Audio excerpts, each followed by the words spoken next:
banks issue currencies directly on the Xrpl, we are sure there's enough use cases for liquidity pools. It concerns me because leveraging the DEX and the Rippling algorithm, no need for liquidity pools. If that was the case, it would have already been adopted, because those things that you just mentioned right there have been available on the XRP ledger for close to a decade. Like, those are some of the core things that were built into the chain. So liquidity pools are absolutely needed. Banks and institutions want a way to be able to generate returns by providing liquidity on chain. And you need to incentivize people to provide liquidity on chain. If there's not a mechanism to do that, you're not going to see the adoption. So that's what liquidity pools and AMMs and some of these other things that they've implemented on the Xrpl are going to do. They provide institutions a viable way to participate in the ecosystem and generate a return. Liquidity begets liquidity, maybe something that you've heard in the past. And we've already seen this with ETH. We've already seen it with Solana. You've seen it with other ecosystems where once there's enough momentum, more people pile in. This also happens with the ETFs. So,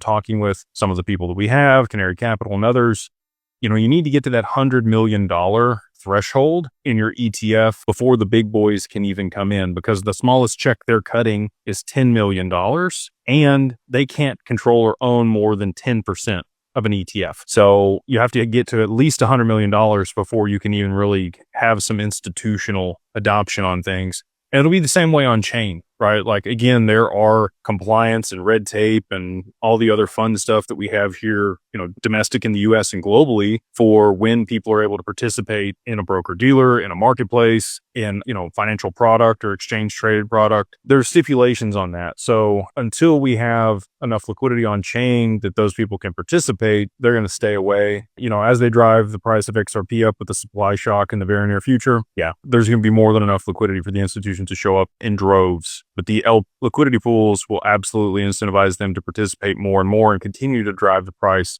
of XRP up higher as they lock up XRP to back derivatives as collateral inside financial products, on balance sheets for treasury companies and the like. 100 billion XRP seems like a lot until we're down to almost nothing left on